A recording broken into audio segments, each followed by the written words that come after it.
구술 시작하기 전 윤정 신녀는 먼저 산에 계시는 여러 신령님들에게 인사를 드리며 굿 시작을 알린다. 오늘 하는 굿의 시작부터 끝까지 무사히 잘 마칠 수 있게 도와주시라고 신령님에게 간절히 기원드린다. 먼저 인사한 데는 인사한 곳은 선왕이에요. 근데 이제 어디든지 제일 먼저 이제 신전님들이나 수행하시는 분들이 선왕이라는 곳에서 인사를 하는 거는 이제 이치적으로 따졌을 때 인해법에서는 대문을 먼저 열고 들어간다는 뜻이고, 이제 그래서 그분한테 먼저 알림을 고하고 올라와야만이 산신 할아버지도 만날 수 있고 산신 할머니도 만날 수 있고.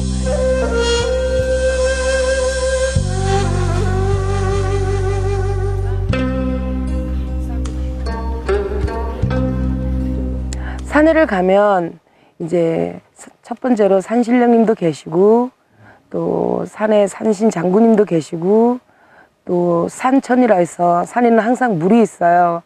그래서 이제 용궁 신령님들도 계시고 또 설왕이라고 해서 설왕 신령님들도 계시고 이렇게 당신들의 다 몫이 있는 거예요. 집에 가면 예를 들어서 아버지 목, 어머니 목 따로 있듯이 그래서 그분들에게 먼저 알림을 구하고 또 이렇게 이제 자리가 계신 자리에 가서 인사를 하고 다 여기서 합수 받으세요. 그리고 이제 여기 이제 이 산천의 주인이세요. 산신 할아버지, 또 어떤 곳은 산신 할머니도 계시고, 그래서 이제 두 번째로 가장 이 당의 산천의 주인이신 분한테 이제 와서 인사를 드리고 고하는 거예요. 네. 김씨나 제자는 소원궁 윤정 신녀는 신도들에게 대체로 무슨 이야기를 해드리는 건가요? 밥 들어주세요. 대합냐? 신령님들에 대한 마음이죠. 그분들의 마음을 전달을 하는 거죠. 저를 대신 이제 매개자로 삼아서 그분들의 뜻과 그분들의 말씀을 이제 제가 신령님일 수는 없지만 그 마음을 이제 더해서 말씀을 이제 신도님들한테 드리는 거죠.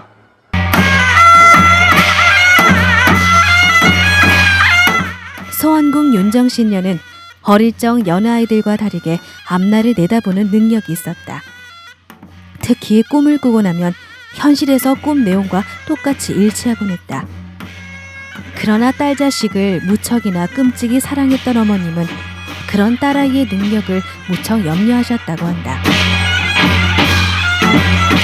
어릴 때부터 이렇게 이제 제가 저희 친정 어머님한테 어떤 말을 하면 그런 말들이 이제 정확하게 맞아 떨어지니까 저희 어머님이 그런 말들을 못 하겠어요. 이렇게 이제 앞집에 강아지가 뭐 쥐약을 먹고 엄마 내일 죽을 거야 그러면 진짜 말 그대로 앞집에서 강아지가 쥐약을 먹고 죽어 있고 엄마 이렇게 옆집 할아버지가 돌아가신 것 같아. 그러니까 어릴 때는 동네가 상여가 나갔어요. 그러니까 이제 그러니까 할아버지가 진짜 옆집 할아버지가 돌아가셔서 상여가 나가고 그러니까 그러다 보니까 저희 어머님이 정말 그런 말들을 정말 못하게 했어요. 근데 이제 그게 소문이 나다 보니까 동네에 계시는 아줌마들이 이렇게 저한테 이제 물으러 오고 근데 그럴 때마다 엄마가 진짜 너무나 이제 질색을 하셨고 이제 그랬는데 미래를 다른 사람보다 앞서 알 수 있다는 것은 보통 사람에게는 신나는 일이 분명할 것이다. 그러나 어린 윤정 신녀에게 예지력이란 그렇게 신나고 좋은 일만은 아니었다. 여러 가지 사건과 사고를 미리 알았지만 막을 수 없는 현실에 어린 윤정 신녀는 마음의 고통과 상처를 입을 수밖에 없었다. 그러니까 이제 뭐 정확하게 구체적으로 얘기하면 그 꿈을 꾸고 나서 그 다음날 그런 현상들이 꿈이랑 똑같이 일어나니까 그러니까 정확하게 이제 너무나 어릴 때 기억이라서 제가 그때가 뭐 이제 5살, 7살, 11살 때 이럴 때 기억이니까 이제 뭐 정말 뚜렷하게 기억나는 것은 이제 몇 가지들이 있는데 한 번은 이제 그 물에 빠져서 죽는 아이들 꿈을 꿨어요. 근데 이제 그때 당시 그 저보다 나이가 좀 더 있는 오빠들이 저수지가 있는 데를 가서 다슬기를 잡다가 그 오빠들이 다 죽은 거예요. 그래서 제가 그 다음날 꿈을 꾸고 나서 그 오빠들한테 그 저수지 가지 말라고 그렇게 말렸는데도 오빠들 가면 죽는다고. 그러니까 저도 지금까지도 그게 제일 생각이 나요. 근데 만약에 제가 지금같이 이렇게 다 성장한 어른이었으면 다른 방법들을 찾았을 건데 그때는 제 나이가 뭐 7살 때, 8살 때니까 오빠들을 이제 제지하지 못했는데 그런 부분들이 이제 정확하게 꿈으로 나타나고 그런 거죠. 그런 유년기와 청소년기를 지내며 어머니의 바램대로 별 탈 없이 성장하여 결혼을 했다. 이후 남편과 함께 사업을 하였고 윤정 신녀의 예지력은 사업에 굉장한 도움이 되었다고 한다.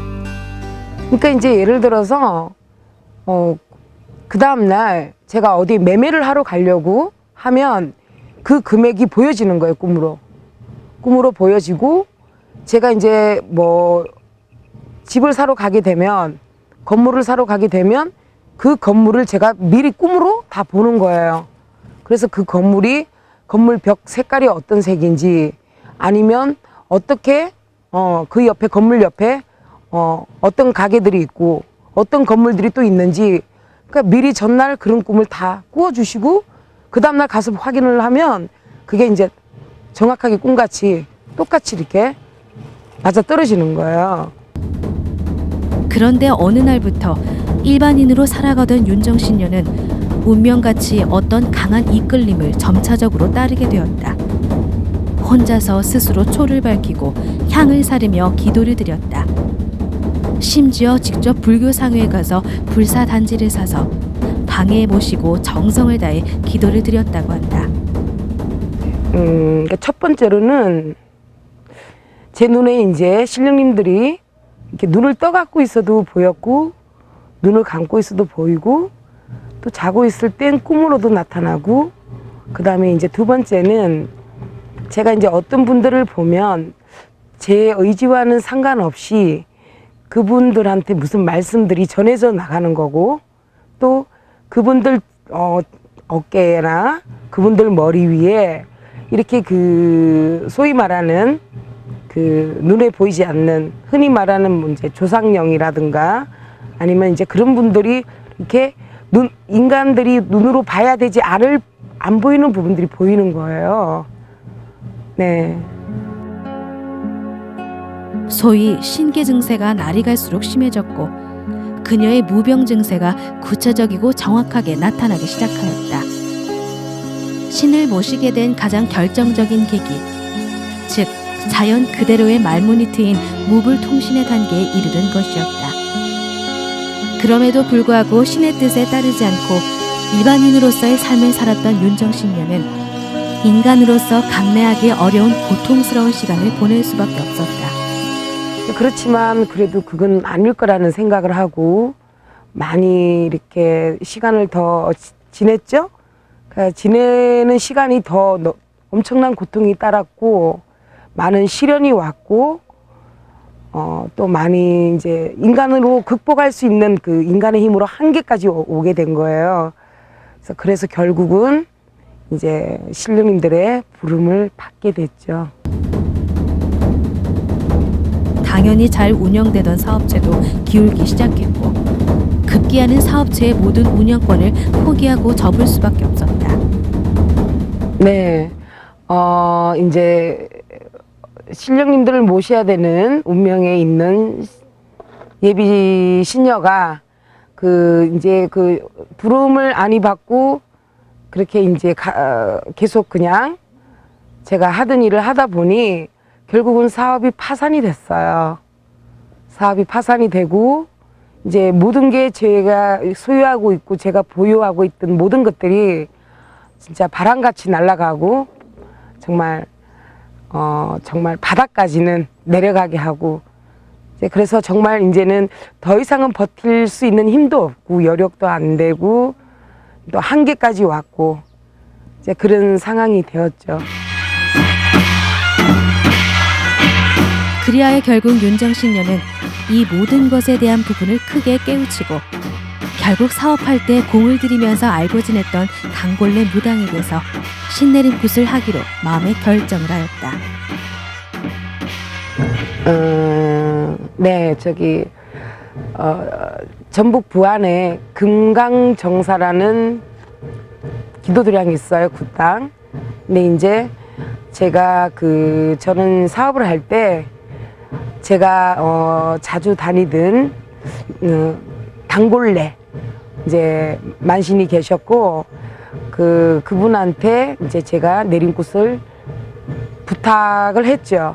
왜냐하면 이제 이미 입이 이렇게 열려서 이미 말문이 선생님들이 말문이 다 열렸고 터졌기 때문에 이제 우리 세계에서는 자연통신, 무불통신이라고 하는데 이제 그래서 이제 그분 선생님한테 부탁을 했고 음력으로 을유년 정월 초닷새 날 2005년 정월 초닷새 날 금강정사에서 이제 제가 내림굿을 했죠. 내가 제자를 잘 만나서 이런 옷도 얻어 입소. 이 집에 당준지 내림굿도 제자의 길로 들어선 이후에는 운정신녀를 힘들게 하던 무병과 빙의 현상이 신기하게도 자연스레 사라졌다고 한다. 네, 이제 어떤 형태로든 제자길을 가야 되는 무당이기 때문에 이제 신령님들의 이제 부름을 받고 신령님의 명을 받고 내림굿을 하고 신당을 이제 모시고 이렇게 이제 제자길을 가다 보니 하나하나 어려운 부분들이 이제 다 잘 풀리고 이제 가장 첫 번째로는 내림굿을 하기 이전에 어떤 빙의적인 현상 또 어떤 무병 이런 이제 현상들은 자연적으로 이제 없어졌어요. 없어지고 지금은 너무나 신령님 은혜에 감사할 뿐이고 신령님들 그늘에서 그냥 열심히 살아갑니다.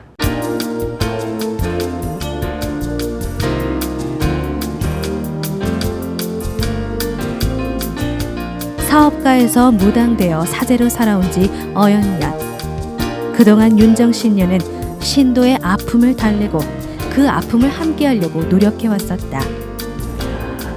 무당으로서 이제 가장 큰 보람은 제갓집 신도님, 중생님들 그분들이 바라고 원하고 그러니까 그분들이 이제 산자들의 어떤 한을 달램으로써 또 이렇게 죽은 자들의 한을 또 같이 풀 수 있고 또 죽은 자들의 한이 달래졌을 때 산자들이 그만큼 본인들이 눈으로 보여지는 일들이 있을 때 가장 큰 보람을 느끼고 그걸로 인해서 아마 무당은 사명감을 갖고 소명을 갖고 살아가는 것 같습니다.